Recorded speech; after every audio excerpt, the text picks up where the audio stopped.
Welcome everybody to the 2020 and 2021 combined Roif Awards. Good afternoon to those of you who are following us from Amherst, Northampton, Holyoke, Springfield, Manhattan, and the rest of the East Coast, as well as to those joining us from Ciudad de Mexico, Rio, Buenos Aires, and the rest of Latin America. Buenas tardes y bienvenidos. And to UMass Online students, colleagues, friends, and family from Los Angeles, Hollywood, and all the West Coast, good morning. Good evening to those in Casablanca, Johannesburg, Dakar, Lagos, Paris. Hello, Catherine, Portuguese. Barcelona, Berlin, Brussels, Venice, buonasera. And if you are joining us from anywhere in Asia, thank you for staying up so late to see us. I cannot mention every place, but everyone attending is most welcome. As you see, the online program and the remote teaching modality made our UMass Amherst campus and our film studies so much larger. I'm Barbara Zecchi, director of the Interdepartmental Program in Film Studies, and I'm truly thrilled and honored to welcome Dean Barbara Crothammer, who is joining us today to celebrate our students and to give some opening remarks. Dean Crothammer, the microphone is yours. Thank you. Hello, everyone. I'm Barbara Krauthammer, Dean of the College of Humanities and Fine Arts, and it's my great pleasure to be with you and to welcome you today. I won't say good afternoon or good morning or good evening because this is a wonderfully global event. So hello and welcome to everyone wherever you are. The Interdepartmental Program in Film Studies was founded 30 years ago by Catherine Portuguese, and since then it has continued to grow and thrive into the wonderfully vibrant program that it is today. And it's truly an interdisciplinary program with faculty from many departments, I think maybe 15 departments, across the colleges of Humanities and Fine Arts, Social and Behavioral Sciences, and Education. And of course, one of the program's great strengths is that it's designed to reach such a broad range of students, as it offers undergraduate and graduate certificates for our on-campus students at UMass Amherst. It offers online certificate and degree options through the University Without Walls program to reach a truly global audience of students.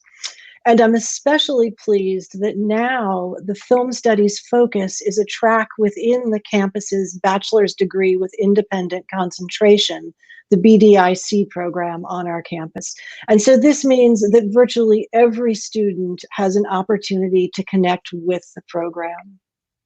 Under Professor Zecchi's leadership, the program stands at the cutting edge of the field and gives all of our students such wonderful and valuable experiences that advance not only their education, but also offer the possibility of much wider horizons after graduation. Notably, last year, the program established the Filmmaking in the 21st Century Visiting Professors Series. And so they're now able to host award-winning international filmmakers and film scholars who offer classes in screenwriting, directing, cinematography, and other key areas of filmmaking. But today we're here, of course, to celebrate the recipients of the Michael S. Roif Award in Film Studies. This award is a competitive annual prize that's awarded to students whose works in filmmaking and film scholarship demonstrate exceptional creativity and accomplishment. And I think we've already seen such a wonderful preview of that in that opening clip. I'm very excited to find out the recipients of the award. For over 20 years, the Roif family's wonderful generosity has recognized and supported our film studies students in their undergraduate studies at UMass Amherst. And it certainly, I'm sure, facilitated their career success after graduation. Past winners of the award have been accepted into prestigious graduate programs and film schools. They've showcased their works at renowned film festivals, and they're enjoying successful and fulfilling careers in the film industry and related fields. And so I'm very grateful to the Roif family for their generosity, for their dedication to our students and to the film studies program. And I'm so pleased to share and to recognize and to welcome Eileen Roif, who's here with us today. So without further ado, Professor Zecchi, I will turn it back to you and say that this is a marvelous event, and I'm very happy for all of our students. Thank you very much for this introduction, Dean Crothammer, and thank you for your support of the Film Studies program. There is something so magical about all this. We have 50 majors, 30 years of film studies, 20 years of the Michael S. Roif Awards, 50, 30, 20. It's so wonderful to be able to say that throughout these years, our students have got better and better. And I'm also particularly proud to see an increasing diversity among them. This gives me hope for change in a film industry still overrepresented by white, straight, cisgender men. And I'd like to thank all my colleagues in film studies for such an amazing work. Many thanks also to our office manager, Mary Olmo, and to our fantastic team of interns for their involvement in the program. Finally, a very special thanks to the Roif family for continuing to support and inspire new generation of film students at UMass Amherst. And as a token of our gratitude, I like to give this to Eileen Roif, who is joining us today, representing the Roif family. And I'm going to do this cinematically by breaking the fourth wall with this plant. Here it is. Thank you so much. It's beautiful. Thank you, Eileen. Thank you very much. I'm looking forward to seeing all these movies, films, and hearing this, so let's go. Thank you. Thank you very much, Eileen. And let me now pass the floor to this year's Master of Ceremonies, my wonderful colleague on the Film Studies faculty and friend, Daniel Pope. Daniel, all you. Thank you, Barbara. It's really such an honor to share the stage here with such accomplished scholars and leaders as Barbara Krauthammer and Barbara Zecchi, and also always a wonderful pleasure to see Eileen Roif. I'd like to personally thank Eileen again and the Roif family for your support, your continued support of this important award. Students have used the funds that they get from this award to purchase film equipment, software, and they even used money to travel to remote corners of the world to create new works of cinema. I want to take a moment just to acknowledge that we're at the end of an extraordinarily challenging academic year and just an extraordinarily challenging time, really unprecedented for most of us. And so I want to thank you all for joining us today, despite the tremendous screen fatigue that you're no doubt feeling right now. In fact, last year's Roif Awards were postponed due to the COVID-19 lockdown. And we are going to celebrate now the 20th anniversary of the awards, combined with the 21st annual awards this year. So despite all the challenges of this past year, our film students have created exceptional works of filmmaking and film scholarship. And I'd like to offer a special thanks and recognize also our wonderful jury for this year's awards. Rather than the double the number of awards that you might expect from 2 years, there were nearly 3 times as many works nominated. So the work that's involved in serving on the jury, which really it's incredibly enriching and rewarding, but it's also a really enormous commitment of time and energy and attention. And the jury acquitted itself extraordinarily well this year. So I also want to point out, for those who may not know, that participation in this competition, in this Film Awards, is by faculty nomination only. And so just to be nominated is a great honor. And the faculty have the enviable and perhaps unenviable task of of deciding which of these extraordinary works to receive the awards. This year's jury members include Jeremi Szaniawski, Laura McGough, Mariana Ivanova, Martin Norden, and Barbara Zecchi. Thanks to you. Thanks also to our interns who do so much to support this production and work in film studies in general. Jackie Celestino, Soraya Rodriguez, Derek Hunter, Julia Fleischer, and Max Megas. The faculty that nominated so many students this year, I'd like to thank as well: Kevin Anderson, Bruce Geisler, Olga Gershenson, Patricia Montoya, Barry Spence, Barbara Zecchi, and me, Daniel Pope. I'd also just like to take a moment to thank Barry Spence, who is and has always been essential to the Roif Awards. And finally, Mary Olmo, who supports the awards in key logistical ways. Now, through the years, in addition to the traditional categories, such as Best in Competition, Best Screenplay, Best Fiction Film, Best Documentary, we've been adding new categories. Film culture, filmmaking, film studies has evolved in accelerating ways over the past decades. And our program, Film Studies, and the courses and our faculty have kept pace with that. And to recognize that, there are new categories that are appearing now in the Roif Awards, such as Best in Sound Design, Best in Videographic Essay, Best Film Podcast. This year, we're also going to be featuring, for the first time, the category of Best in Teaching. So the ceremony will work this way. For the ceremony, I will announce the categories, and then Barbara Zecchi will be there with me. She'll join me, and she will announce the winners. And after our winners receive their award, we will show an excerpt from the winning work for you to enjoy. So we'll begin the category of Best Film and Video as the first category for the competition. This is the traditional category, and Barbara, I wonder if you would please announce the winner for Best Film and Video. Barbara, I'm afraid you're muted. We're all on pins and needles. Am I still muted? Now you're good. Thank you. Okay, so the winner is Joseph Weingrad for Puntstock. Joseph Weingrad, Puntstock, Best Film and Video. Hi.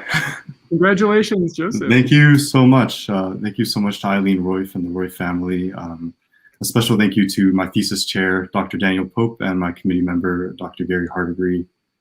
This was a year-long project that kind of wouldn't have been what it was without the molding of my thesis committee. It's really an honor just to be nominated, and I really thank you guys. Puntstock is a personal family friend of mine that I've known since I was 7. And this project, I really put a lot of effort into to make sure that I gave a correct representation of him. It's difficult these days to make a documentary that isn't overtly politicized. So I hope that people are able to appreciate the kind of human element of the film. It was incredibly challenging to make.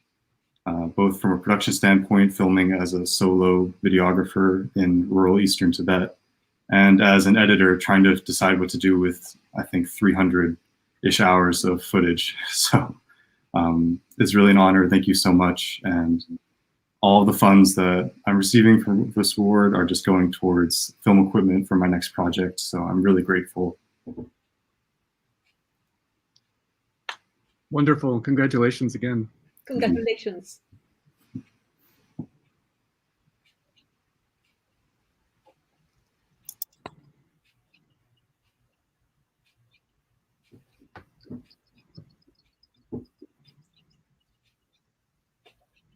It's quite marvelous that we have a passion, that we are not purely made out of aggression, some kind of saving grace that we possess, which is fantastic.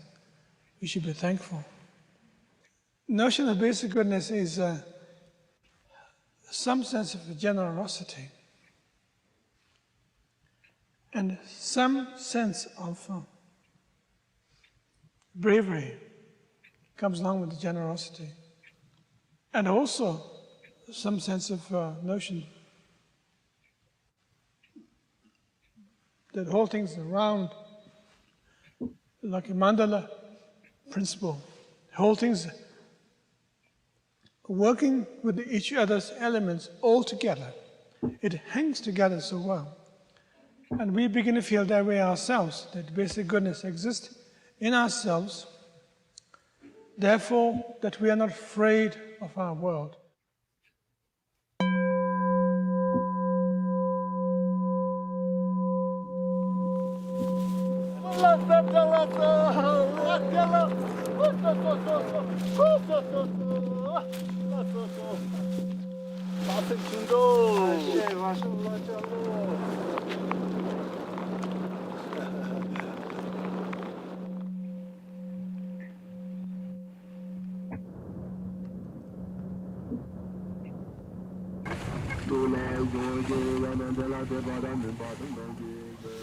我是苏蒙的，家在苏蒙，我生日也在苏蒙，我叫蒲佐丹州。我是1979年6月10号在苏蒙这个地区生的。我从小到一直在这边，简单的就这些吧。这边的人虽然他们没有什么文化知识，没有大多数，他们是怎么说呢？是文盲，没有知识的，没有会的。在人户他们认识的、相处的比较时间长的时候，他们是真的慢慢就特别好，真的友好的，时间长了。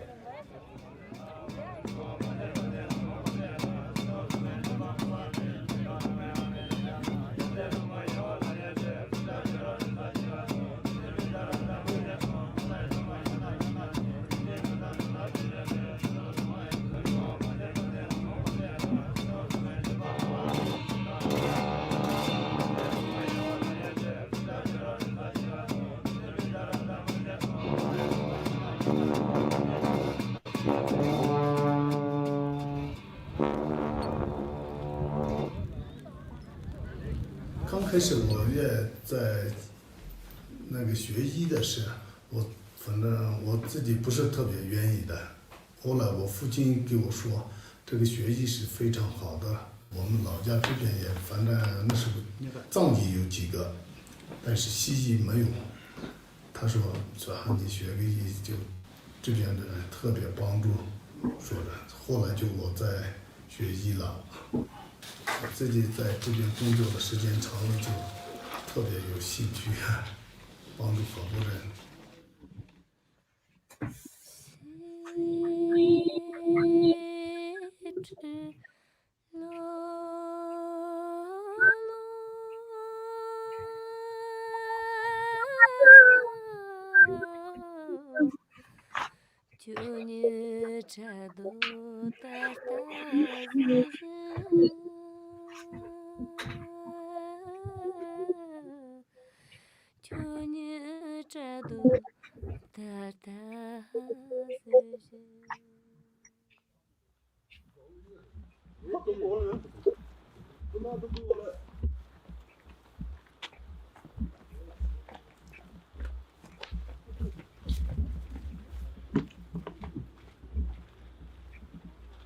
Non lo dia sì.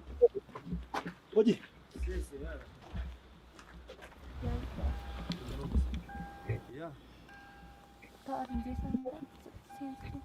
心跳是100的。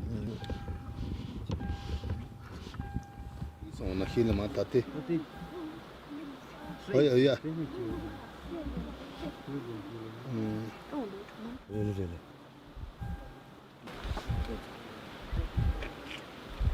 가자.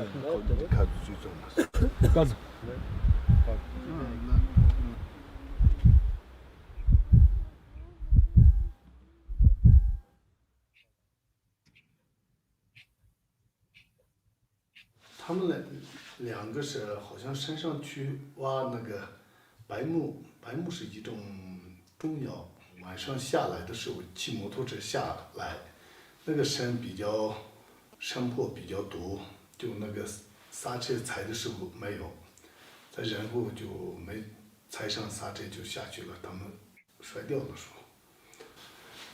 后面的他们一起的那些下来的时候看到了，就他们突然送到这个诊所的时候，我给他看的时候，反正他头部有点撞的时候就出血那些，但是我们虽然呢没有那个 X 光，但是我所有的他的那个身体上查血压、脉搏、体温，还有那些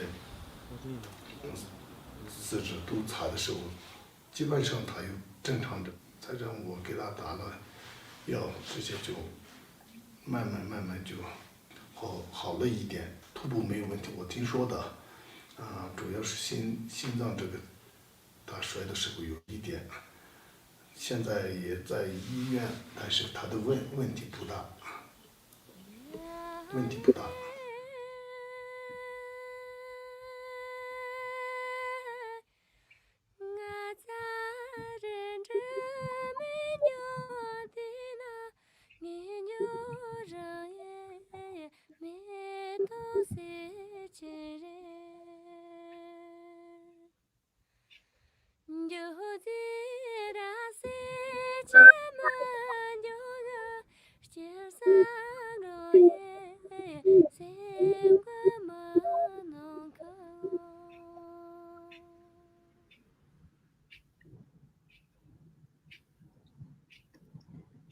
Unfortunately or fortunately, whatever, the only thing that actually exists is the continuation of reality, which comes along with pain, suffering. According to Buddhist tradition, it is known as dukkha. Suffering, pain, is the first discovery of the Buddha.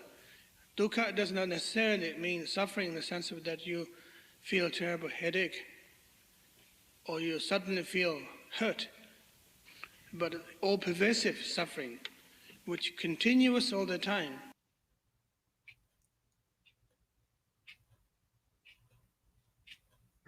Wonderful. On our website, we're going to provide links to those works that we can share more full, complete versions of. So congratulations again, Joseph Weingrad. The second traditional category is a category that is actually gaining greater attention in film cultures around the world, with screenwriters now recognized as stars themselves, and feature films centering on their lives being made and being entered in awards, nominated for awards. So we have two winners in the screenplay category this year. Barbara, would you like to announce, please, the winner of the second place in Best in... I'm ready. So this award goes to Casey Shanahan for Here or To Go. Congratulations, Casey. Yes. Beautiful. Oh, I think you're still muted. Still muted? Great. Yeah, thank you. Thank you first and foremost to the Roif family for such a generous gift. It's my first year back in school after a long hiatus. And I'll be continuing my studies in film in grad school once I'm done here. And I have to say, to have made the choice to return to college and to now be receiving an award for the thing I've decided to commit myself to is kind of a trip for me. And it's such an honor, and it's really encouraging. So yeah, thank you to Eileen Roif and the Roif family for endowing this award and making this possible. I also want to thank the Film Studies Department, as well as my home department, University Without Walls, for giving me a warm and supportive welcome back to school. Finishing my undergrad work would not be a viable option for me without UWW. The resources they provide non-traditional students, working students are incredibly valuable. And yeah, I just wouldn't be here at UMass without them. Thank you to Professor Geisler for nominating this script and for just an all-around excellent semester. And thank you to the jury for selecting it. It's not exactly celebratory of the college experience. But then again, it's not exactly celebratory of like any other alternative experience. So I'm so grateful that you saw value in it. Since I was legally able to get a job when I was, 14, 15, I've been working in food service. I was a cafe manager for some years and then a bar manager for many years after that. And over the course of a lot of those years, I was writing sketches for this show that I now have this pilot script for. So I'm glad all the work that I hated paid off in some way. Following this will be a clip of me reading Act 1 of my script. And it's just me, so I'll be reading scene description as well as the parts of Beanie, Matt, Gabe, Cam, Professor Woman, and college student. And Act 1 follows like a short teaser or cold open scene where we're introduced to these characters who work as baristas in a college town. So I suppose I should give the old motion picture disclaimer here that the story and all names and characters and incidents portrayed in this production are fictional. In no way is it autobiographical. Thank you again for this. It's a really cool way to conclude a very strange year. So, congratulations again, everybody. I want to just point out that you can imagine that you're in an urban environment in a cafe with the sound, the background noise that we hear in the wonderfully performed reading of the script. So I hope everybody. Thank you. Thank you.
Okay.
Act 1, interior, cafe, various, day, a couple of hours later. A line of customers stretches to the door. Jazz plays over speakers. Cam works the espresso machine with fierce athleticism, a stack of order tickets to get through. Beanie takes orders at the register with Izzy as her shadow. When Beanie talks to customers, she's polite and efficient in a rehearsed sort of way, her voice pitched higher. When she addresses Izzy, she's intense, terse. Large dark roast to go, room for milk, anything else? The customer, face buried in a newspaper, nods to the first question and shakes his head to the second. $3.25 out of 20, $16.75 is your change, coffee coming right up. Beanie moves to pour the coffee.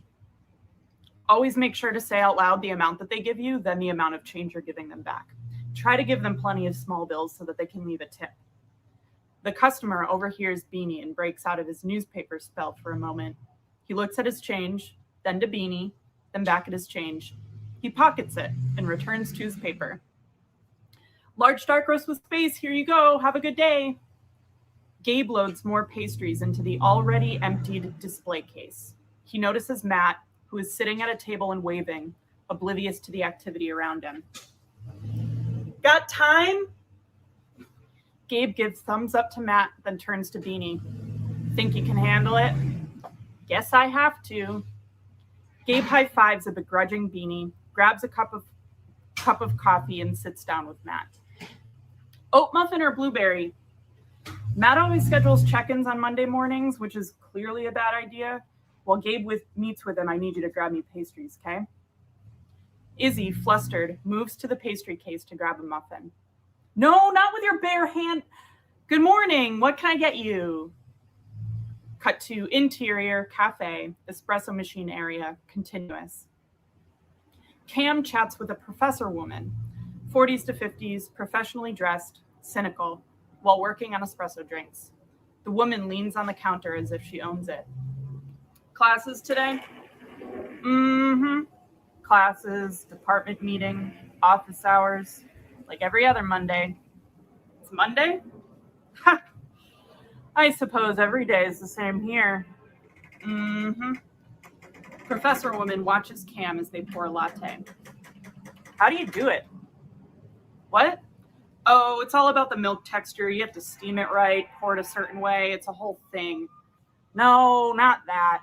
How do you do this? How do you deal? I mean, 19-year-olds are pure hell, but at least the days change. Cam stops what they're doing, puts down the milk pitcher, and leans in on the counter. Well, I'm actually quitting today. Professor woman leans in closer to Cam, excited. Get out. The pay sucks. I'm not a morning person. I'm not qualified for much else, but this girl I'm seeing works at Jay's and they need barbacks. I have a meeting with Matt later. Figured now's as good a time as any. Will Jay's be any better? Can at least work my way up. If I could bartend, I'll make a lot more money. Save some, enroll in classes. Oh, don't go to college. Save for something else. Well, I don't have any other ideas. And you're a professor. What do you mean, don't go to college? Professor woman waves Cam off. Do what you want. You just don't need the debt. And believe me, the debt's inevitable. I'm still paying for my degrees, and I'm miserable. Overhearing Professor woman, a college student at a nearby table looks up from their textbook, eyes wide, mind blown. Professor woman nods toward the register where Beanie is waiting on a customer who is staring at the menu, just staring while the line piles up behind them. Can I help you? Can I help you? Can I help? How'd she take it? She can't be thrilled. I haven't. Oh my God. What? You asshole. What kind of friend are you? Obviously, I'll tell her. I'm going to do it before my meeting, whenever she gets a break from the register. You're avoiding her. You're incredibly avoidant. Are you aware of that? You don't know me. I just make stupid lattes for you every morning. Cam slams Professor Woman's latte down in front of her. The eavesdropping college student slowly approaches the espresso counter, staring at the textbook in their hand. Yep, well, good luck. See you tomorrow morning if Beanie hasn't killed you. Oh, hey, sorry. Do you guys have a trash back there? College student gives one last look at their textbook, then shoves it towards Cam. As Professor Woman grabs her latte, she locks eyes with Cam and nods toward the college student. See what I mean? Gabe returns behind the counter, walking by Professor Woman as she leaves. Hey, Gabe. Bye, Gabe. Hi. Bye. Has anyone figured out what her name is yet? Oh, no, it's so embarrassing. We've been serving her forever. Someone just has to ask. It's too late. We had a 2-week window to ask. Tops. Do you want to go? Or should I ask Beanie? Oh, Beanie can go. I should talk to her before I have my meeting. Gabe perks up, excited. Ooh, talk about what? Nothing. It's nothing. Beanie can go. I'll wait. Mm-hmm. Sure. What's sure? Nothing. Beanie, you're up. Beanie throws her arms toward the customer line, then toward Izzy, who can't seem to figure out how to put on a plastic glove. How?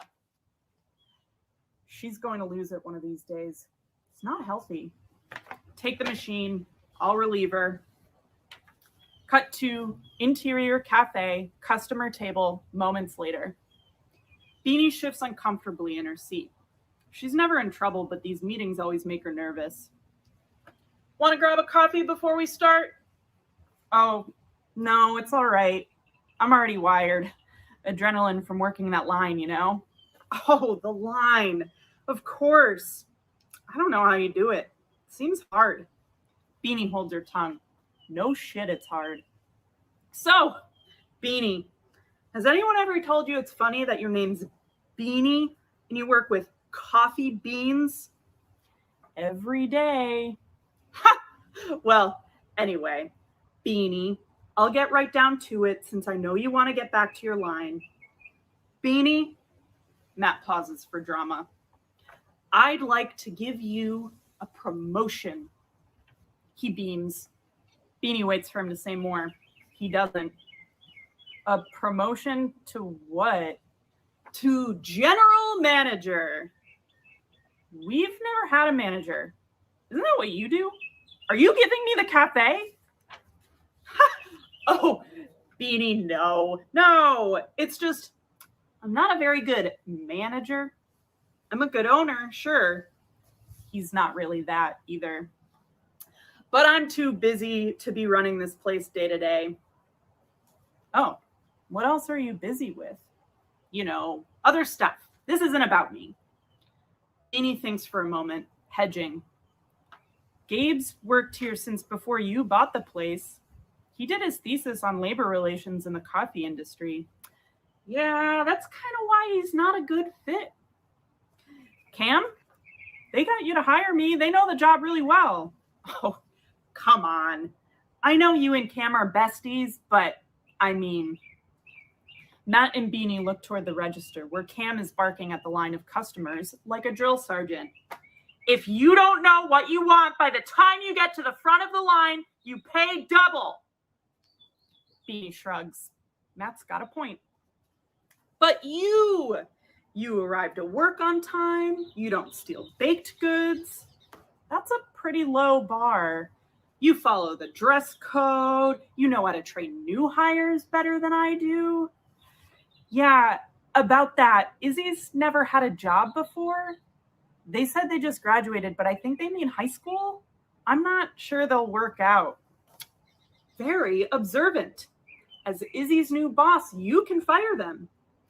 I think since you hired them, you should probably... Beanie, look at me. Look at me. I'm giving you all the power here. And I'm giving you a raise. Matt jots a number down on a napkin and slides it to Beanie, looking impressed with himself. Beanie laughs when she reads it. I'm sorry, you're joking. Am not. Does this place even make enough for you to afford that? Think about it, okay? But don't think about it too much. Then you'll say no. Beanie stares at the figure on the napkin. Can I get back to you tonight? Tonight! Perfect. I just want to mull it over. Mull it over. Perfect. I'm not saying yes yet. No, of course not. Matt leans in. But you will say yes, right? Between you and me, I really don't want to be here all the time. Beanie looks around, sighs. I know what you mean. End of Act 1. Wonderful, wonderful. Congratulations again, Casey. I almost think that we needed to have an award for best acting just for that reading. Yeah, absolutely. I thought the same. That's excellent. And now we move on to our first place award for best in screenwriting category. Barbara, yes, the first winner. I'm getting better. So it's Angela Park for White Tiger. Woo! Hi, thank you so much for this award. First of all, I really want to thank the jury and, of course, the Roif family for allowing me to accept this award. I'm really, really honored. This screenplay was actually my first feature screenplay I've ever written, feature length. And I was very surprised it was nominated and that it won. So thank you so much. It actually started as an honors project my senior year. And I kind of went out of both my majors to go out on a limb and ask Professor Kevin Anderson if he would help me write a feature-length screenplay for the first time. So thank you to him for believing in me from the beginning and for nominating me for this award in the end, along with Professor Barry Spence, who actually also served on my committee.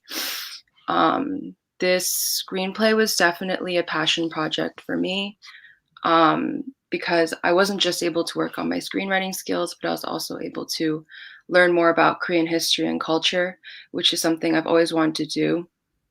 And it's definitely inspired me to continue to keep writing to this day.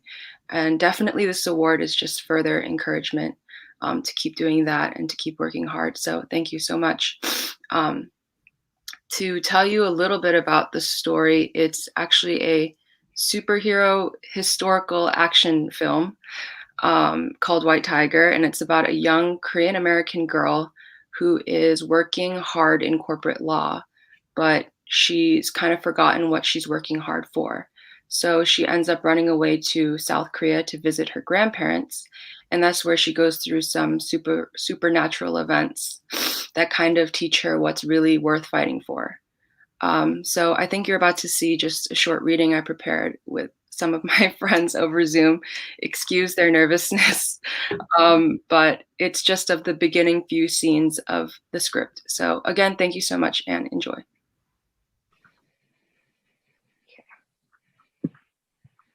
Fade in. Exterior, Hungnam Port, night.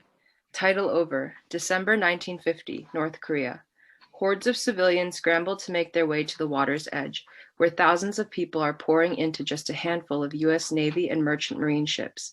A mother, young Yumi Shin, 26, and her son, young Shiu Choi, 6, hustled through the crowd, hand in hand, squinting under the pouring rain. All dialogue in italics is spoken in Korean. 엄마, my legs hurt. A little longer, Shiu. Keep it in. 엄마, let's go home. We are going home. A new home. What about Appa? Will he find us again? Don't worry. He knows where we're going. He'll find us again, somehow. Suddenly, shouts erupt in the crowd ahead of them, and the confused mob frantically pushes forward. Yumi overhears murmurs from some people nearby. There's not enough space for everyone. The ships are going to leave. Yumi's footsteps quicken. Hold on to me, Shiu. Shiu grips onto his mother's hand so hard that his hand is white. Bodies and bags slam against him as they push forward into the mob. 엄마. Yumi continues to aggressively push through the crowd. The space between bodies closes up. and Shu squeezes his mother's hand even tighter. Suddenly, somebody smashes into Yumi's arm and breaks their link. Oma, Yumi disappears into the crowd. Oma, wait for me. Shu frantically pushes past people's legs, looking up for a familiar face, but there is no hope in finding her in this crowd. His screams are useless. Exterior, Korean War, the front line, day. American troops are in fierce battle with North Korean forces. Men are furiously firing from behind barricades, but young Juno Park, 18, is cowering inside a trench. A grenade goes off just meters away from Juno's side. The lieutenant shouts out commands. We need a distraction. Miller, lead your men up the flanks. Juno's buddy, George Costello, 25, leaps up on his feet. We're up, June. Juno is paralyzed by fear, but George puts out his hand. Juno takes it and hoists himself up on his feet. He runs after George, dodging explosion after explosion, and perches behind a deconstructed brick wall. Land any shots you can. We need to clear the way for a center charge. They brace heavy fire. Anyone who exposes themselves is immediately hit. Men are falling left and right. The American forces are overpowered. George peeks out from behind the wall and lands a couple shots before being forced to take cover. He peeks out a second time, just to be met with more gunfire. Juno slumps behind the wall, blinking dust out of his eyes. Damn it, we're not going to make a dent like this. The distraction unit is dwindling. The men around George and Juno fall one by one. George thinks quickly and unclips a hand grenade from his belt. I guess I'm the one for the job. Juno's eyes pan from George's face to the grenade in his hand. Wait for the command. Officer Miller is hit. George takes a deep breath and stares back at Juno. Wait. June, you can't hide behind this wall forever. You're a soldier. You're supposed to fight. I can't. I'm just a person. We're all just people, man. George pulls out a photo of his family, handing it to Juno. But some things are worth fighting for. George pulls the safety pin from the grenade. Juno and George look each other in the eyes one last time. Don't be so afraid, June. George jumps over the wall and launches the grenade seconds before being shot down. There is an explosion and a second of silence before the American troops jump out from their cover and advance. Juno takes a deep breath before emerging to help finish the fight alongside his comrades. He barrels forward and shoots, even as men next to him fall to the ground. Eventually, the gunshots fade and the dust clears. Juno is startled by a nearby cry. He turns to see a North Korean soldier on the ground, bleeding out and clenching something in his fist. Drop what's in your hand. Drop it. The soldier's hand unravels to reveal a picture of his family. He is smiling next to a woman, Yumi, who is holding Shu's shoulders in front of them. Suddenly, an explosion blows Juno back in a cloud of dust. With hazy vision, he looks up from the ground and sees a white tiger approaching. Exterior, mountaintop, night. Juno wakes up to a breathtaking view, stretches of untouched nature, but his peace is interrupted when he turns to see the white tiger watching him. Long ago, before there were cities filled with buildings and cars, there were just people living together in harmony. And in the beautiful lands of Korea, there was a wise white tiger who watched over the nation and its people. The tiger walks over next to Juno and gazes out at the surrounding hills and valleys. But with time, the tiger found he did not have to protect his people from enemies, but from themselves. They began to divide, and rulers greedy for power surfaced. There was war in the tiger's beloved homeland. The tiger circles Juno slowly, observing him. Juno remains still. The tiger nods toward a gleaming pool of water, filling a crater in the ground. So the tiger came down from his mountaintop to punish blinded rulers and to choose new men, men who would share his vision and lead people to practice peace and love. Juno drinks the water from his cupped hands.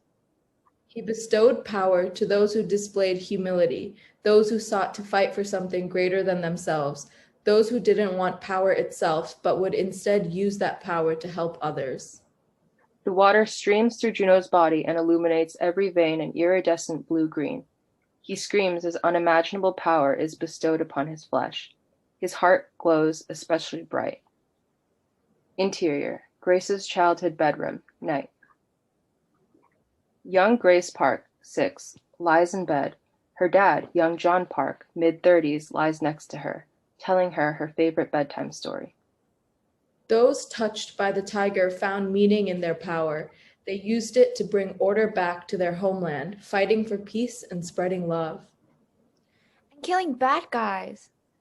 Grace, wearing boxing gloves, swings her fists up in the air, but John laughs and places her hand by her side. He yanks off each glove and places them on the nearby nightstand. Maybe not killing, but yeah, stopping the bad guys. Grace grabs 2 action figures from under her sheets. Appa, you be the bad guy. Grace throws one of the action figures onto John's lap. John picks it up and studies it closely. He's the bad guy now? What did he do? He attacked the city. He did? Yeah, and look, I'm the good guy. Grace proudly holds up her Batman action figure.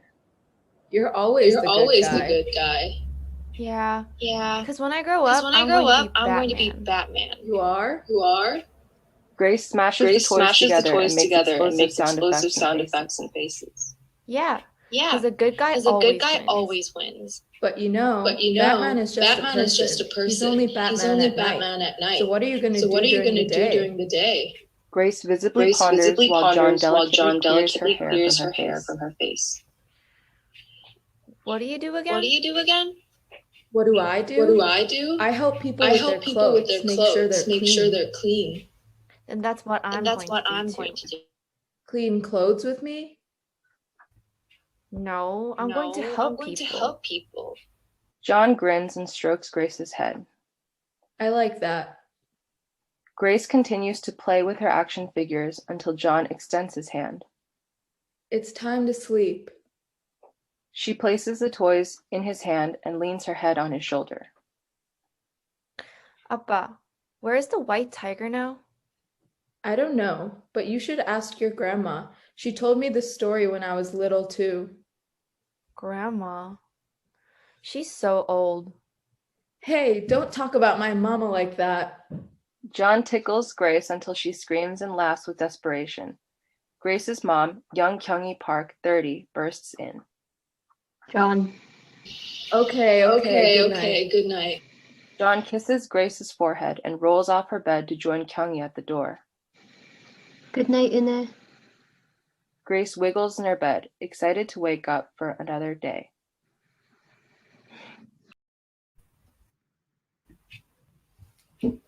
Congratulations again, Angela. I want to see this film. Congratulations. And it's really a testament to you that you were able to draw such a great cast of readers for your script. Okay.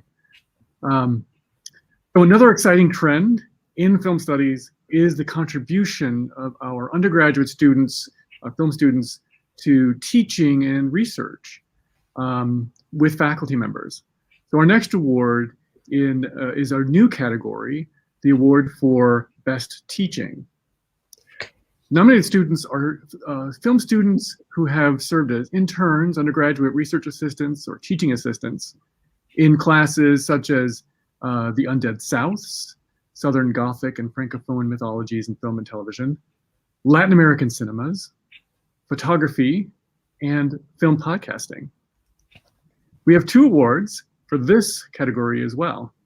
Barbara, will you please announce the second place winner for Best Teaching? So let me do this. So second place, Benjamin Sepinuk for his work as a teaching assistant in our Latin American cinema class.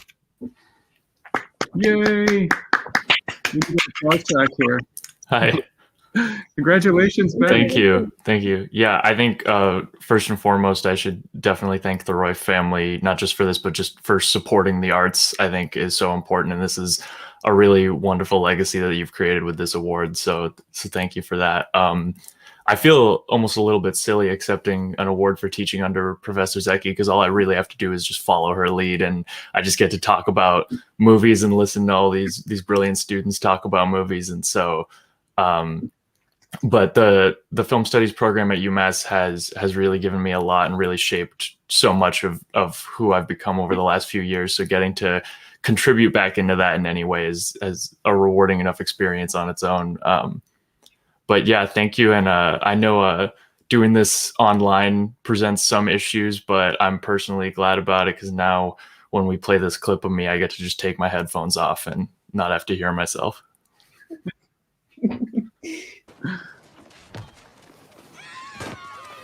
All right, so that's how the movie opens, and I'm gonna go back towards the beginning, and once you can hear it, you can actually hear it. But also, I want to talk about a few different things about this, in particular, a lot of the editing choices.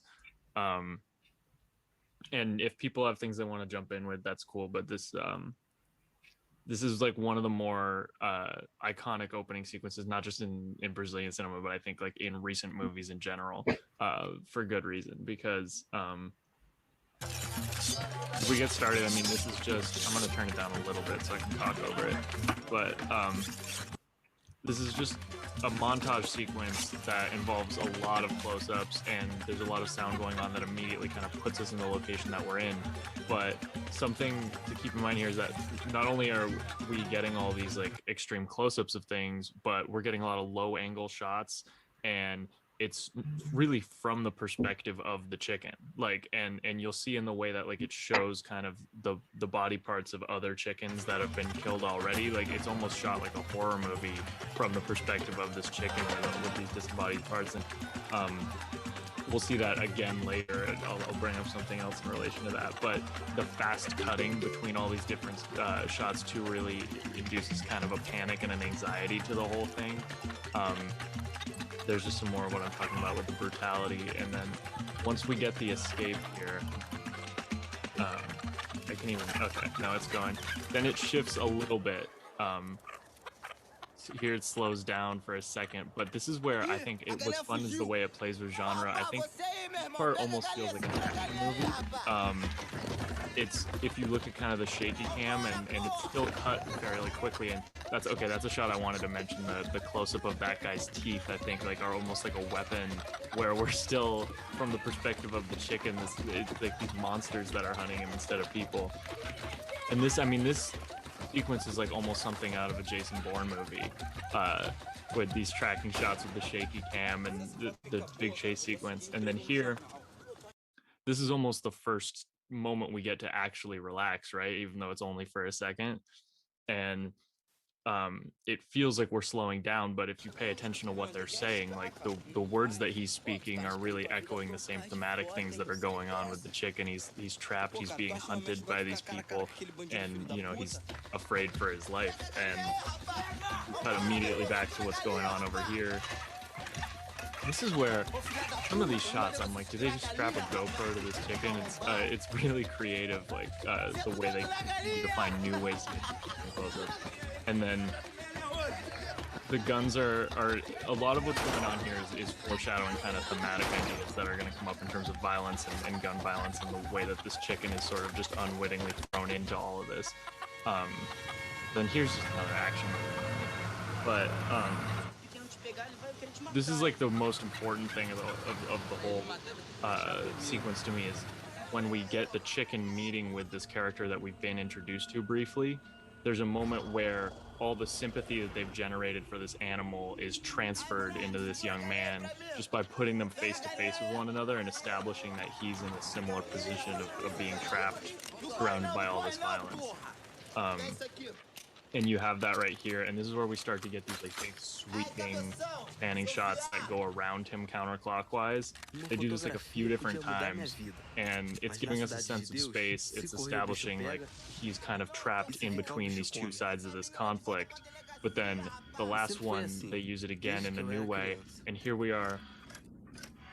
I don't know if you can hear that, but it's the sound of a clock ticking as we go around him counterclockwise to indicate going backward in time.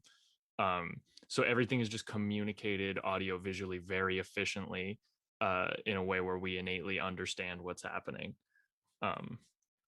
And we get all this genre and tone and thematic imagery packed into this 4-minute sequence in a way where you don't necessarily know where the story is going to go, but you know what kind of story you're getting. And now we jump back into this guy's childhood, and we are ready to kind of sympathize with him in the same way that we've been set up, but not through a lot of interaction with his character, but through the chicken. Ben, fantastic, terrific, really. I see that Sophia had a question before. That's a question. Yeah, I was wondering, like, Ben, like, how did you get the idea?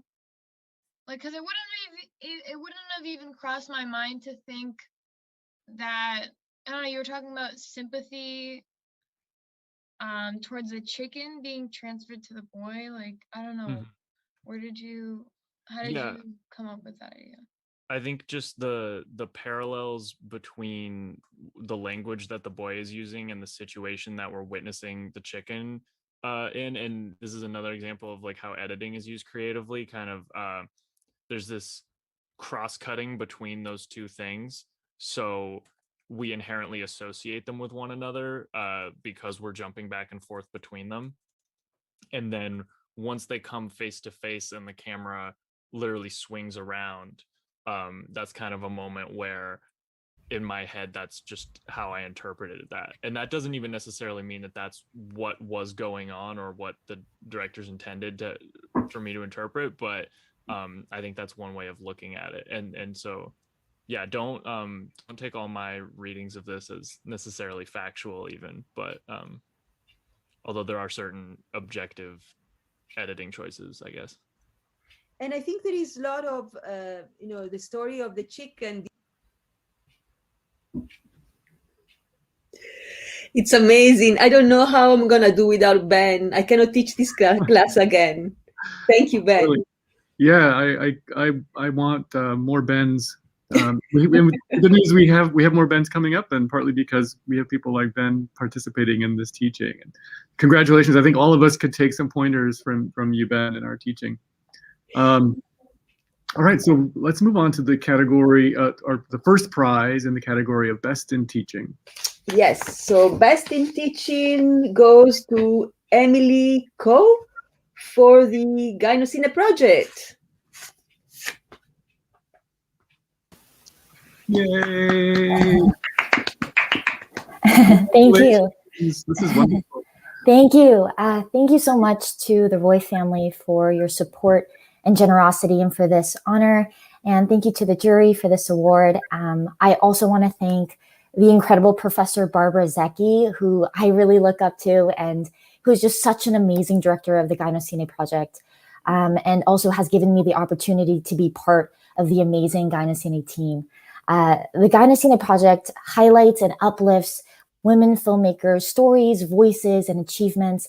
And it's been such an inspiring experience to learn more about these women filmmakers and conduct research about Asian women filmmakers as the area coordinator of the region of Asia. And it's been so exciting to see the project grow and be an international database. And I'm just so excited to continue seeing it flourish. And I'm so grateful to be a part of it. Thank you. Thank you. Congratulations. Hi, everyone. I am just going to be talking a little bit about the Gynocine project.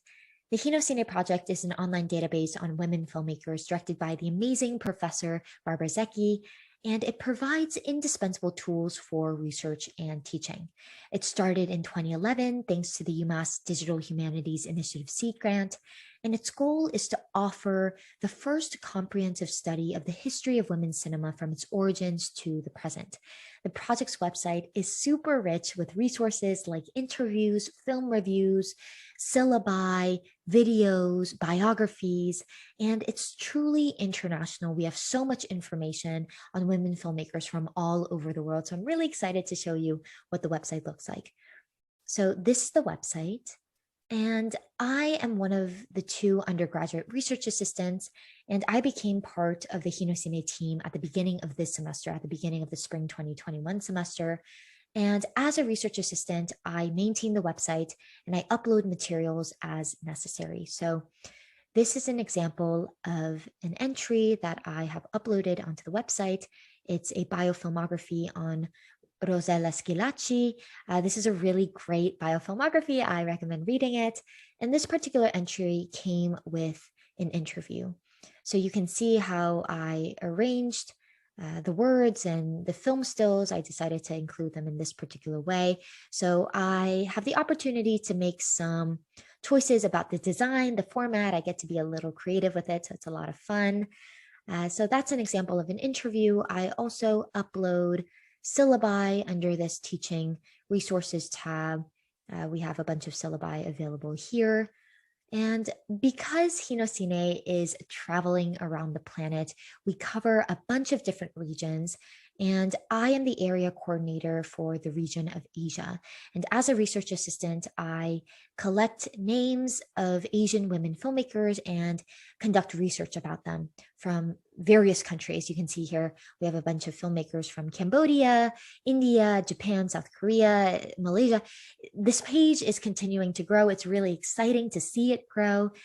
So this is just an example of a biofilmography that I have written about Im Sun-rae, who is a South Korean filmmaker. So this is the biography segment, and then we also have her filmography here. I have also written a review about one of her films, and I decided to include these particular film stills. And if we go back here, I also wrote about Kim Cho-yi, who is another South Korean filmmaker. And one of her films was actually screened at the Massachusetts Multicultural Film Festival. So I decided to include the Q&A onto this website as an interview.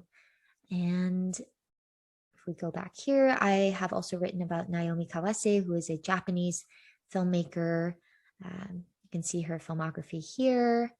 And I also have written about Yasmin Ahmad, who is a Malaysian filmmaker. You can see the pictures that I chose and her filmography as well. So it's been a lot of fun being part of this project. It's been really inspiring learning more about these filmmakers, and I love being part of the team. So thank you.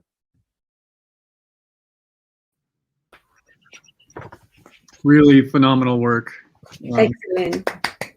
Yes, again, congratulations. I encourage everybody to go and see the work that Emily is doing, and really all of the Hinocine project.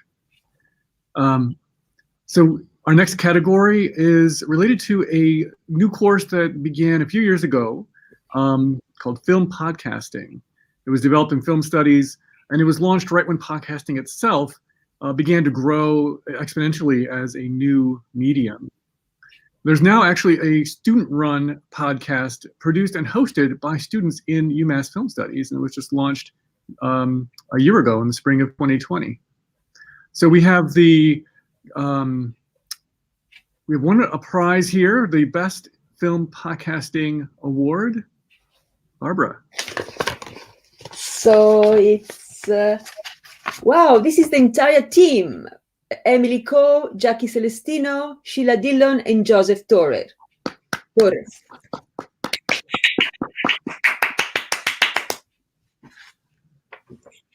Thank you so much.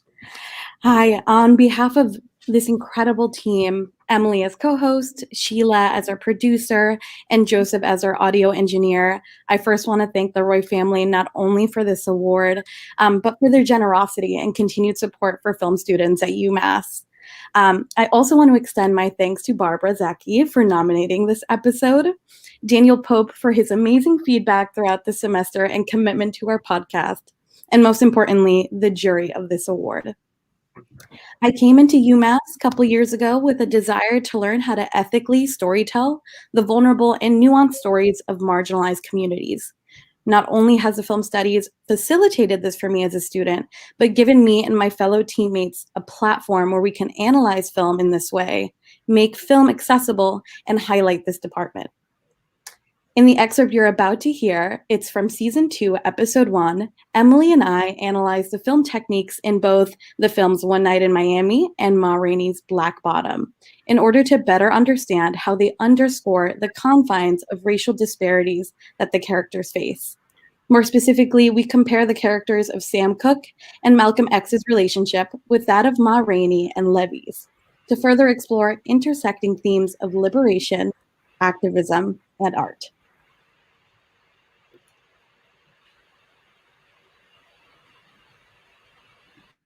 There's this scene where Ma ends up firing Levy after he improvises during the recording session and talks back at her after she confronts him about it.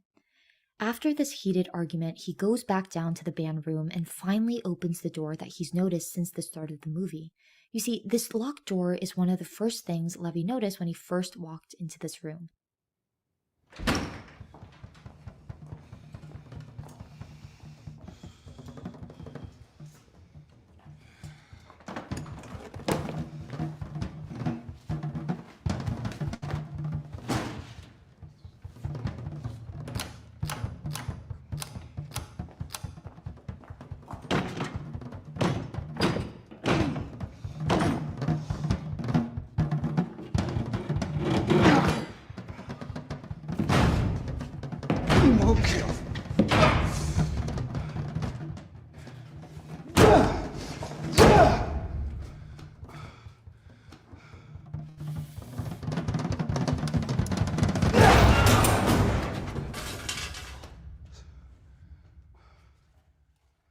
You hear these drums in the background getting more intense as Levy tries opening the door. He finally gets it open and it's a dead end. He's essentially in this inescapable hole and the camera tilts up to show how deep this hole is. The percussion we hear acts as a mini leitmotif that corresponds with Levy's frustration and realization that he cannot escape the system of oppression. The next time we hear it is when Mel ends up rejecting Levy's music. He claims that Levy's music is just not what he's looking for, and he doesn't think it'll do well as Ma's records. You told me I could record them songs. Well, there's nothing I can do about that. Like I say, it's $5 a piece. That's what I'll pay you. I'm doing you a favor. Now, if you write any more, I'll help you out and take them off your hands. The price is $5 a piece, just like now.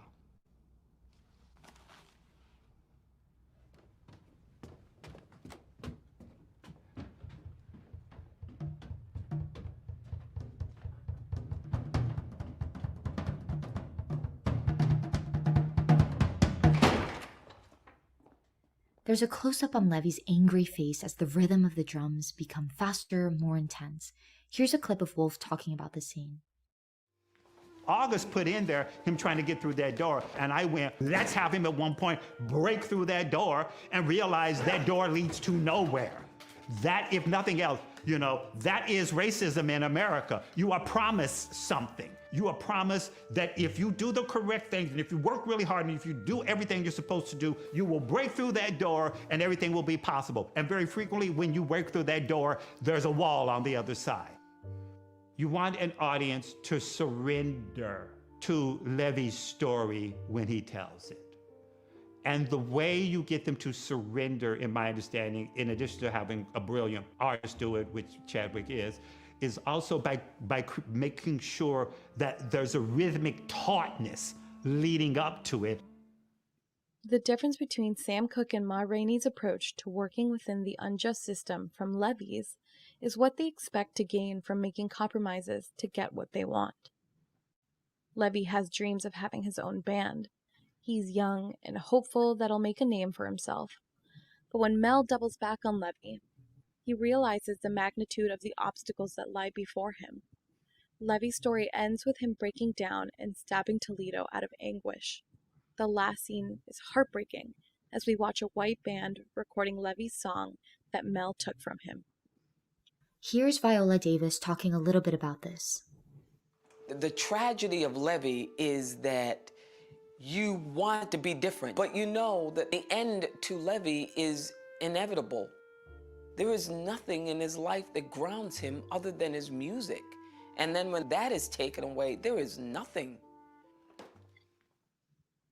Despite Ma's success and established career in comparison to Levy's, both are victims of exploitation, where white arbiters filter Black art through their own vision of commercial success.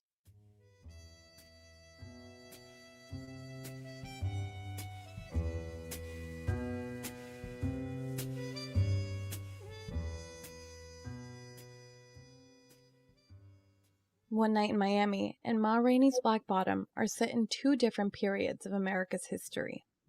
Ma Rainey's Black Bottom takes place in the 20s, where the structures of racism are even more inescapable. Ma, Levy, the band, all they can do is find a way to survive in a system of oppression and exploitation. Racial injustice still continues to pervade in the 60s, but in One Night in Miami, Malcolm and Sam are facing the question of how do you effectively fight this system of oppression and exploitation. Here's Professor McBride talking a little bit more about Sam Cooke. Sam Cooke was even though he was trapped by American apartheid, he insisted on forming his own record company and boosting up artists who would not have gotten ahead without him having his own record company.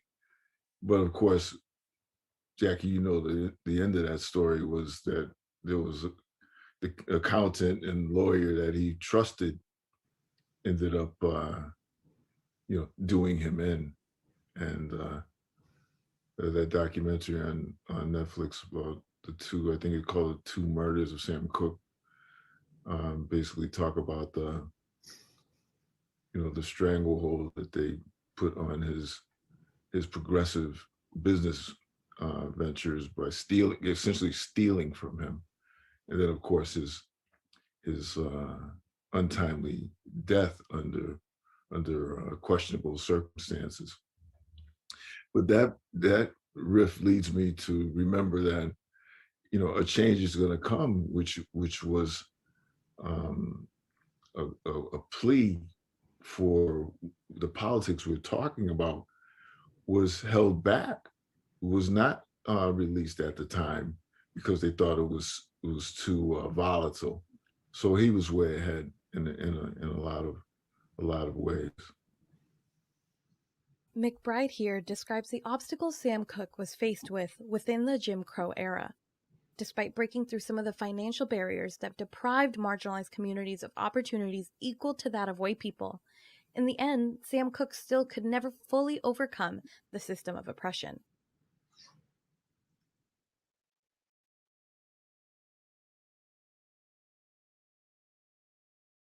Wonderful. This is such wonderful work. I really encourage everybody to go and follow this podcast wherever you get podcasts, Apple Podcasts, Spotify, wherever. Their other episodes are exceptional as well. And there's a lot of great student film podcasting that's happening that is going to be featured as guest episodes in U Masterclass. So go and follow that and you can see more of that. So our next category, the next award, recognizes another rapidly emerging form of film scholarship. It's very dynamic and exciting, and leading film scholars are increasingly taking advantage of and engaging in it, and this is the videographic essay. So Barbara, will you please announce the second place winner in the category of Best Video Essay?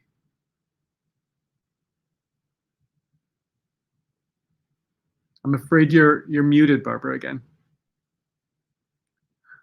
This is adding some. So Benjamin Sepinuk for Aspect Ratios, Film Form's Most Underrated Tool. Wonderful. Strike the rising orchestral music. Congratulations.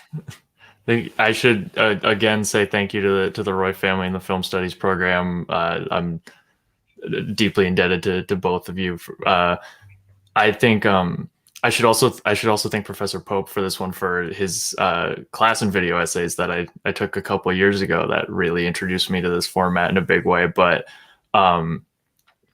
Professor Barry Spence taught the introduction to film analysis class that I took freshman year, and this is my last semester at UMass, and I had run out of his classes to take. And I kind of approached him about this independent study and basically said, I want to spend my last semesters studying aspect ratios, which I don't think is something that a lot of people are all that interested in. And he was totally on board with it and super enthusiastic. So I'm just so thankful to him for letting me spend a whole semester working on this weird project that is probably not that interesting to most people, but I had a lot of fun with it. And I think what's going to get played is kind of just a chunk from the middle of the video essay that gets most of the meat of what I'm talking about, a little bit of the history of aspect ratios and a little bit of some of the creative ways that they've been used. Thank you.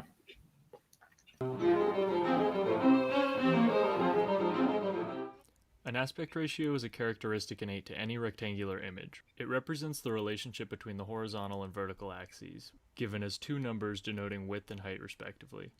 For example, modern photography frequently makes use of the 3:2 aspect ratio, but you're likely also familiar with images in 1:1. But we only care about moving pictures. The earliest movies were almost all projected in 4:3, reduced to 133:1. This was a result and function of the properties of the film strip itself. The shape of the physical frame of 35mm film stock dictated the shape of movies, up until the late 1920s, when the introduction of sound resulted in the addition of a strip for audio synchronized with video frames. The slight offset caused by this inclusion prompted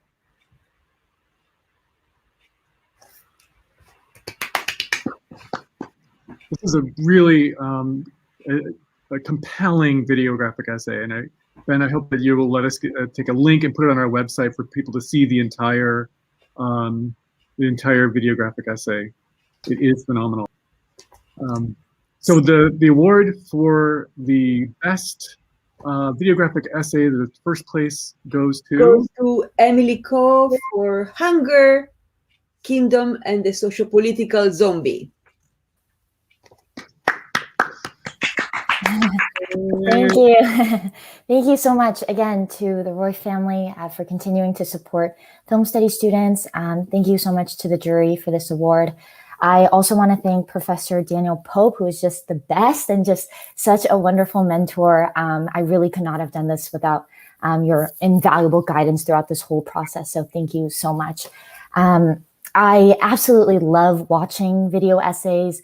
And I'm so grateful to have had the opportunity to actually engage with videographic criticism through Daniel Pope's film writing and criticism in new media course. I love working with this innovative form. I think it's so versatile and has so many creative possibilities. So my video essay focuses on Kingdom. It's a South Korean zombie plus historical drama TV show that I had watched almost obsessively and finished in like 2 days.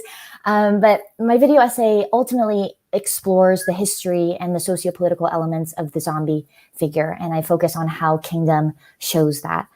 So I've learned so much through writing this, and I hope I can continue to approach film and media with this sort of critical consciousness. So thank you. Thank you so much.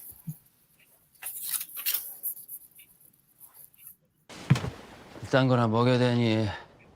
이거 뭐 병 때문에 죽는 게 아니라 굶어서 뒤져버리겠네.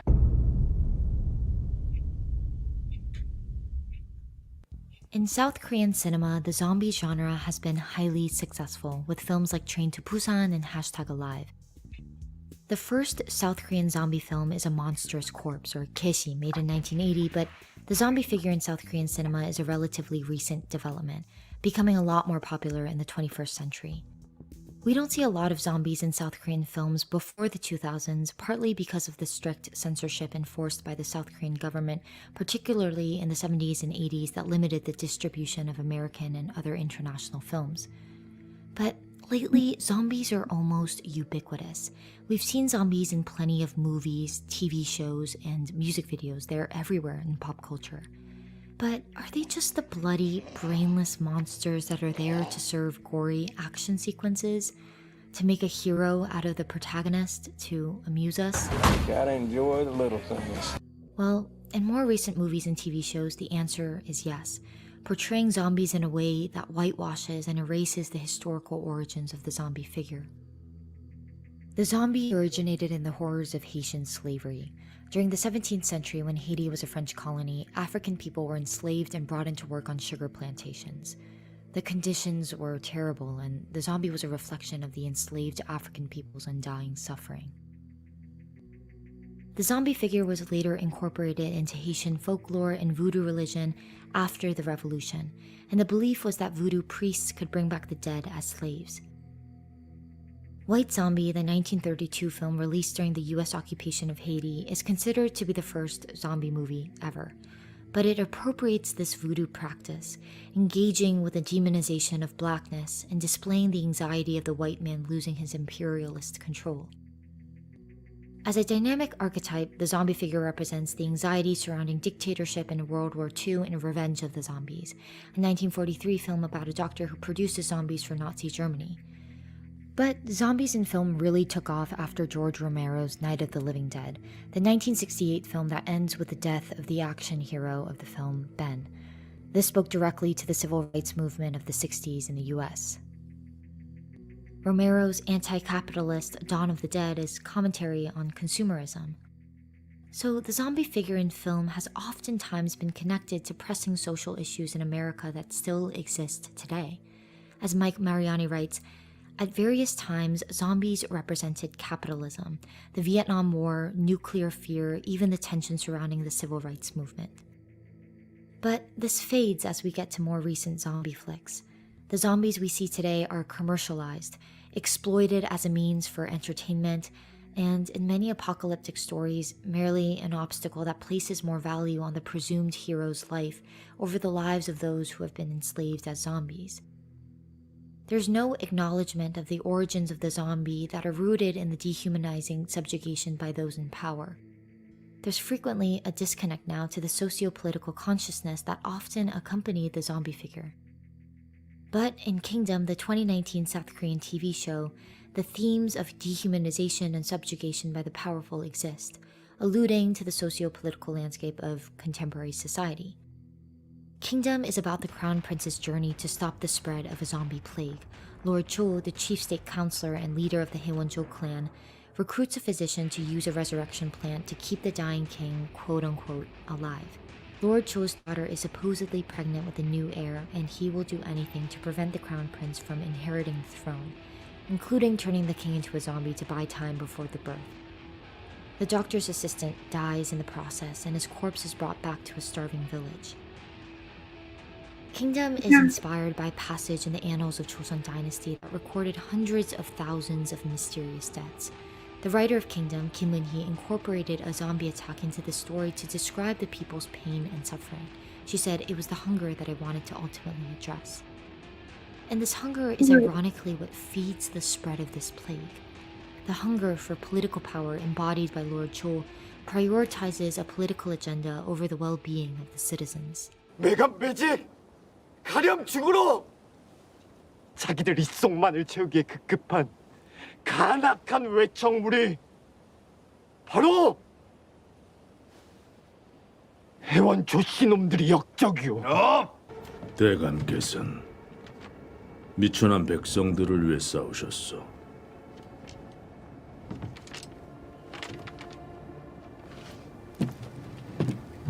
넌 아닙니다. Lord Cho has become somewhat of a zombie himself, dehumanizing the marginalized, literally and conceptually, as a means to satisfy his voracious desire for power.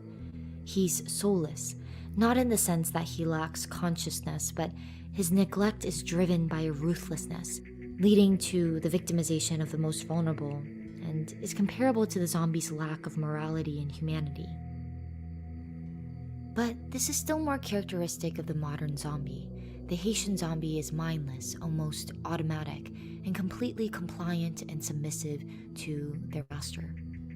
So how does Kingdom address the type of zombie that has lost its freedom but is still trapped inside its body? Through the hunger of the people. The resulting starvation that afflicts the citizens causes many of them to become hungry for human flesh. Young Shin cooks the doctor's assistant's corpse and feeds it to the people. 그래도 우리랑 똑같은 사람이었다고. 어떻게 사람을 먹어! 그래서 다 함께 굶어 죽자. 아, 예인이 법돈이 따져가면서. 그딴 생각으로 살았다면 동네성 사람들 벌써 반은 굶어 죽었어. Hunger clouds moral judgment. Hunger calls for desperate measures, but at what cost? Incompetent high-ranking officials who belong to the Haewoncho clan feast and celebrate, sating their appetites with a colorful abundance of food while the poor are barely struggling to survive with colorless scraps. They're the rich and powerful who have the privilege to flee by boat when zombies ravage the community, and they leave the poor behind. Institutional negligence in the form of government inaction and greed are at the center of Kingdom, making reference to the 2014 ferry disaster in South Korea caused by institutional corruption that killed more than 300 people. The ferry was overloaded to increase profits, and the president at the time failed to respond for hours after the ferry's capsizing. When the government fails to advocate for its people, the marginalized are impacted the most. The starvation of the poor ultimately transforms into a craving for human flesh. The extreme long shots of the horde of zombies that we consistently see throughout this TV series speaks to the magnitude of the marginalized who have fallen victim to the government's failures. Can American audiences resonate? Reality from the pandemic, hunger.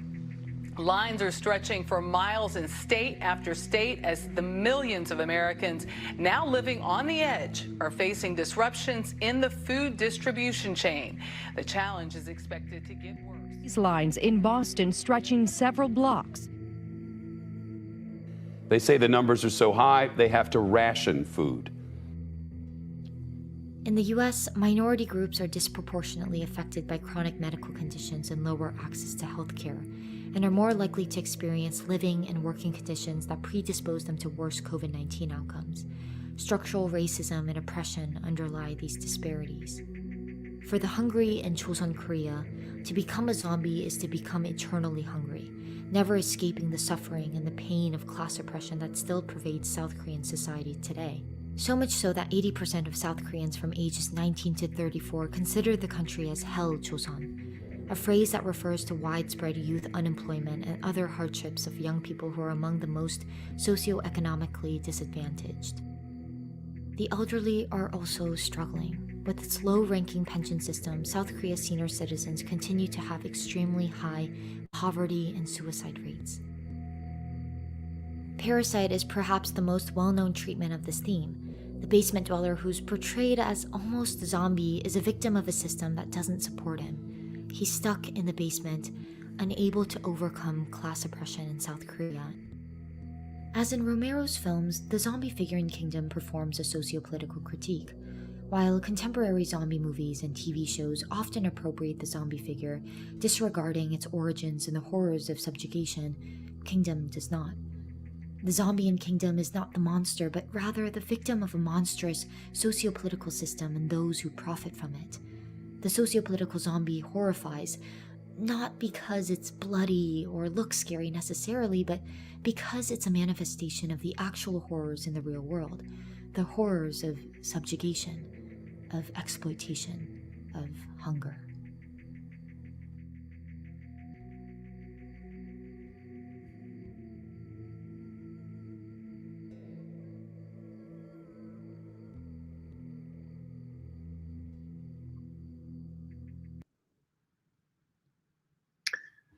Wonderful. I know. Really amazing, I said. Really amazing. Really amazing. And I think, it's terrific work that they're doing. There's, again, a lot of student work in videographic essay that I think we're gonna see some great awards in the future as well. So we have 2 awards in our next category: Best Experimental Short. And these works come from a class taught by visiting scholar Patricia Montoya. She's a Colombian filmmaker, as part of the new Filmmaking in the 21st Century Visiting Professors series. This is a new initiative that has been established to host award-winning international filmmakers and film scholars who offer classes in screenwriting, directing, cinematography, desktop filmmaking, and other forms, and other areas of film production. So the second place award for Best Experimental Short goes to Jessica Maldonado for Improv. Thank you. I really, this is such a really great opportunity. I want to take the opportunity to thank Eileen Roif and the Roif family for this award. It really is so exciting to be here, and as someone who hasn't been in immersed in these film classes for very long. I also I'm really thankful for meeting Patricia Montoya and having her teach me and spark the passion for filmmaking, and not just in the typical sense, but especially in BDIC with the varying interests that I have, really supporting my strengths and seeing perhaps my shortcomings and as my strengths coming into this, being fairly new, and that sort of shows itself in this piece. It's sort of a metafictional look at the idea of improv, both in how I talk about it and how I practice it, sort of side by side, and to sort of see that juxtaposed in every aspect of the short. So I just, thank you, Patricia. Thank you to the jury and the Roif family for being able to have this opportunity to grow and to forge that love to continue growing. Thank you.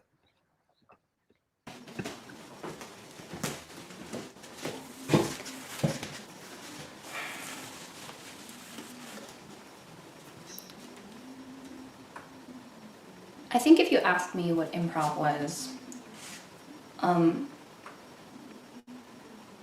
would say it takes a lot more thought than one would think to remain in the present.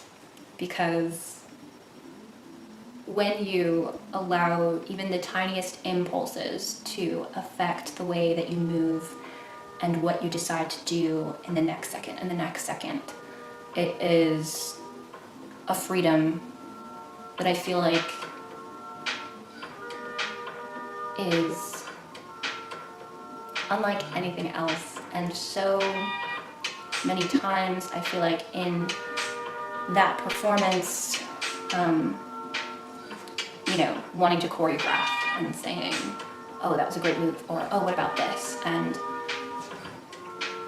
I think in those moments that you try and craft tend to feel less fluid. And as I went through the piece, I sort of began to tell myself, let go, and that wasn't the first time I'd ever heard the song before, first time I'd ever scratched at it with my body, but I moved and I let go, and all of a sudden I wasn't holding on to control anymore. And I think that's why people are drawn to art so much, is this jealousy. This jealousy of looking at something that is just present. When we spend so much of our lives looking back or looking forward,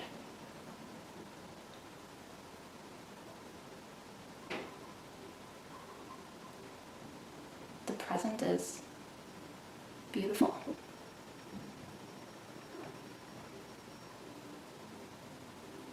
And that's what I think improv is.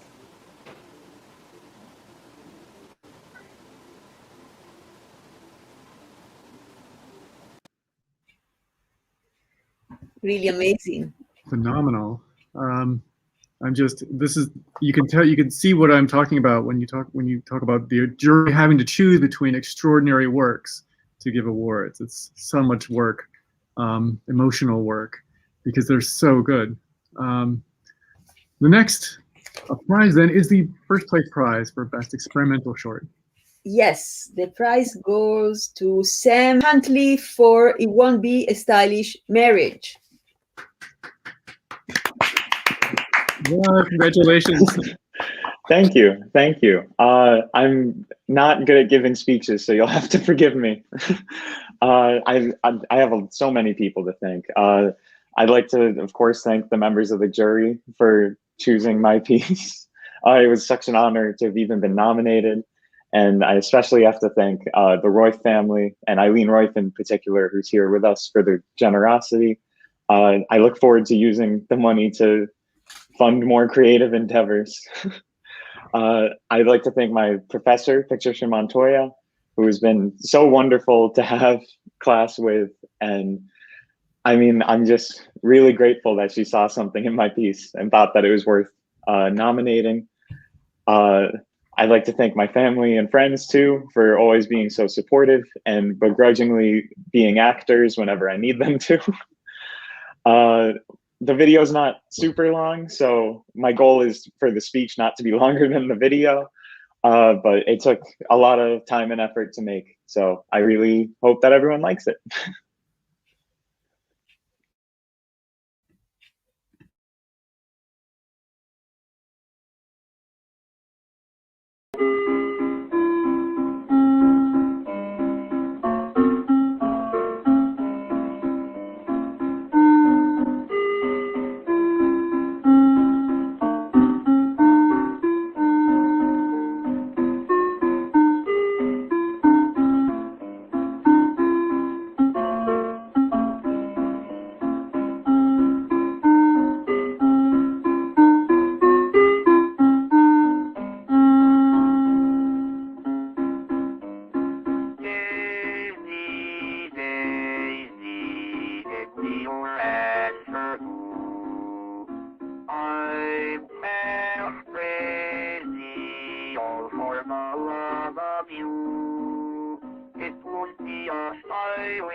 Wonderful! Congratulations again, Sam. I love the art history that we get to explore here, and then the world of digital and what that's doing to us as people, and also opportunities in art.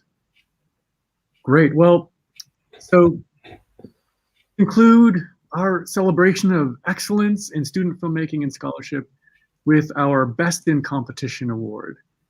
This category recognizes outstanding work in any category as the top award in the ceremony. Barbara, please tell us.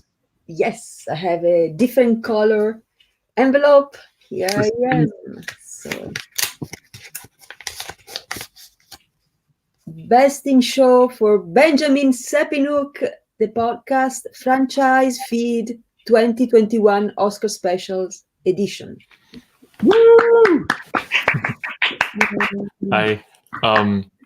Well, yeah, this is nuts. I should I know I'm a little bit repetitive in once again thanking the Roif family and the jury and the film studies program, but I really think those things can't be emphasized enough. I want to take a second to just congratulate all the other winners. I have had classes with a lot of you. I've known how intelligent you are, but I've been really impressed with the work that I've gotten to see today, and hearing you all speak was really endearing and nice. So just congrats to everybody. This might be a bit of a controversial opinion with this crowd, but I just really like movies. And so this last project, just getting to just talk about movies for an hour and then have people want to honor it somehow feels a little bit beyond what any of my expectations could have been for that, because I'm just having fun getting to work with the things that I enjoy. But I'm very grateful to even have the opportunity to be here. And next year I'm going to film school in Chicago because I'm reckless like that. So we're gonna all this money is going directly into projects, and I'm just really excited, and it is going to make a big difference for me. So just thank you to everybody again.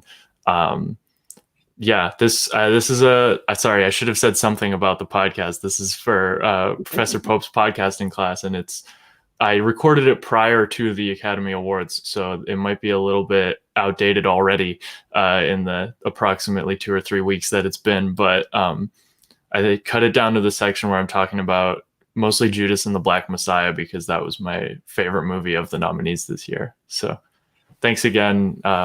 Congrats to everybody. This was fun. Hopefully I will see you all again soon. Out of these nominees had a strong emotional impact on me, but I think this one perhaps did the best job of doing that through cinematic invention itself, rather than just events that happen to characters. But with that in mind, I want to move on to the film that might be the most emotionally devastating of all these nominees, and partially because of its basis in reality, which is Shaka King's Judas and the Black Messiah. Let me ask y'all something. If this building caught fire right now, what would y'all worry about, huh? Water and escape. If somebody would have asked you, what's your culture during this fire, brother? Water. That's my culture. Well, how about your politics? Water and escape. Well, guess what? America's on fire right now. And until that fire is extinguished, don't nothing else mean a goddamn thing. This movie takes place during the Civil Rights Movement and is primarily focused on events surrounding Fred Hampton, the chairman of the Illinois chapter of the Black Panther Party, and the events that eventually led to his killing. It is told, though, primarily sort of through the perspective of this character, Bill O'Neill, who's of course also based on a real person, played by Lakeith Stanfield, who is this sort of small-time criminal who becomes an FBI informant due to essentially extortion, and the role that he plays in infiltrating the Black Panthers and providing the FBI with information. J. Edgar Hoover is sort of the ultimate big bad antagonist, kind of pulling the strings behind all this stuff, which I think is actually really interesting if you look at kind of the history of how Hoover has been portrayed in Hollywood movies over the last couple decades. And he had his own biopic with Leonardo DiCaprio, but now he's got Martin Sheen in all this makeup depicting him as this kind of almost cartoonish villain, which, I mean, it's all stuff that he actually did. But the real impressive thing about this movie is the way that it takes this very specific moment from American history, one that unfortunately is continues to be incredibly culturally relevant. I keep seeing people talking about how movies like this that deal with issues of social equality and social justice and how they pertain to the Black Lives Matter movement are very timely for right now. And I think, unfortunately, I kind of have to disagree and just say this is relevant to any time. There hasn't been any point in American history where this hasn't been an incredibly relevant issue. But I will say that there has been more of a trend in the last few years of movies that kind of highlight these moments and these sort of issues getting more attention. And I think that's a really good thing. We're getting to see more movies that are sort of produced and directed and written by people of color and people who represent these groups that are in need of more equity and equality. So I think that's a really good thing, and I think we'll touch more on representation as this show goes on. But this particular story is so devastating. I think this movie will really encourage more people to research the story of Fred Hampton and the influence that he's had on the country and sort of what his story was. But he is not the only Black leader to be kind of gunned down by law enforcement. Not by accident. He was hunted down at the age of 21, which is completely vile. But he's played by Daniel Kaluuya in this, who is such a phenomenal actor. I think this might be the performance of the year. It certainly deserves to take home Best Supporting Actor. I think the way that he is able to capture the voice and the mannerisms of the real Fred Hampton, if you go back and watch his speeches, but simultaneously create this fully crafted three-dimensional character who is a creation of the movie and play both sides of that and give so much depth to this man, in a way that I hope does him justice. I think it does from where I'm sitting. And it's just a really remarkable, sympathetic performance of this man and kind of the public persona that he had to put on, and the strength of character that it took for him, and the doubts that he had, and who he really was behind the scenes. And that's sort of juxtaposed by Lakeith Stanfield's character, it's in all respects kind of a much more reserved performance. Definitely less showy, but I've been seeing it get just as much praise because the nuance with which he has to portray the inner conflict going on in this man, Bill O'Neill, it's really difficult to pull off, and I think he does it exceptionally well. The curious thing about this is that if we're looking at awards nominations, and again, like, I'm not someone who generally places a lot of value on awards, particularly when it comes to art and comparing art, but I do think the Academy Awards are often reflective of whatever issues or narratives Hollywood feels like need to be acknowledged at any given time. And right now, obviously, representation is a big issue. We had the whole Oscars So White campaign a few years ago. There's been issues of female directors arguably not receiving nominations that they deserved. So it's interesting to me that Lakeith Stanfield is nominated for Best Supporting Actor for this movie, because to me, he's unquestionably the star of this movie. The entire narrative hinges around him. He's in almost every scene. He gets the most screen time out of anybody. So I don't really understand the logic behind that decision. And it's a shame because I feel like it might result in votes getting split between him and Kaluuya, and the award going to somebody else entirely, which I do think this best supporting actor award should go to Kaluuya. But in terms of the film itself, though, the movie looks absolutely gorgeous. The cinematographer is Sean Bobbitt. I think he shot this on Alexa and Alexa Mini cameras, and the photography is not very showy or I don't think designed to provide any sort of egregious visual aesthetic, but everything looks very clean, very sleek, and really emphasizes the characters in a way that I think is appropriate for the storytelling going on here. And again, like, this is easily one of the strongest movies of the year. I think 100% it deserves this nomination. I think in terms of all around storytelling, it's probably the most impressive overall of these nominees for me. I think if I had to pick one that I would hope would win, it would be this movie. The way it manages to tell what is unfortunately going to be a political story, but through the interior lives of these characters, and just personalizes it in a way for people that I think says a lot about the nature of leadership, but also the really awful positions that Black people are put into, where the idea that advocating for your own equal treatment could somehow be a political stance is just so unbelievable to me. And I think this movie does a really phenomenal job representing that, and representing the different kind of outlooks that people can have, or the different positions that people can be forced into. And one of the biggest questions for me walking away from this was, how sympathetic is Bill O'Neill, and how sympathetic does the movie want him to be?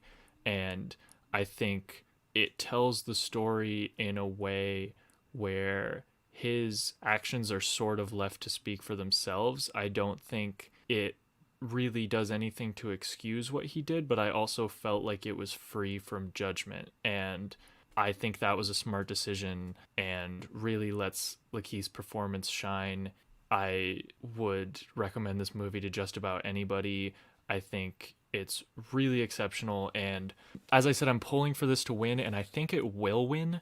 But this is a good point to mention that the Oscars does have kind of a history of taking these really well-crafted, nuanced portraits of racial issues, particularly those created by Black directors, and kind of putting them aside in favor of these much more easily digestible narratives. I'm thinking in particular of the year that Spike Lee's Do the Right Thing lost Best Picture to Driving Miss Daisy, and then years later he lost again with Black Klansman to Green Book, which is essentially the same movie.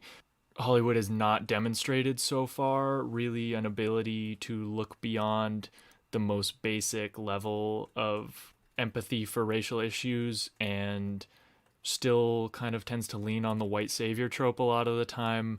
But I'm hoping that, especially given the time that this is coming out at, I think this movie will get the recognition it deserves, and that will lead to more people seeing it. Well, congratulations again. And So wonderful. right. I love that we ended the 20th and 21st Michael S. Roif Awards on that note. I want to thank you all again for joining us, and thanks again to Eileen and the Roif family. Congratulations to our stellar film students who received awards today. You deserve this recognition. And thank you, Barbara, for inviting me to serve as Master of Ceremonies this year. It's really been a true honor. Thank you, Daniel, for this extraordinary, literally extraordinary ceremony. Thank you, Sean Conlon, for making such a challenging work behind the scene look so easy. Thank you again, Eileen Roif and the Roif family for making all this possible. And congratulations to all the many nominees and to the winners. And for those of you who are graduating now, please stay in touch. And for the others, see you on campus next year.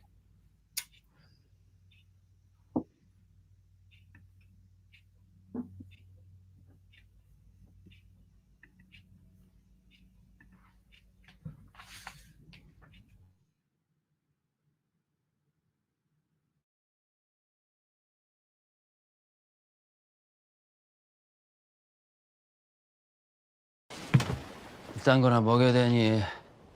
이거 뭐 병 때문에 죽는 게 아니라 굶어서 뒤져버리겠네.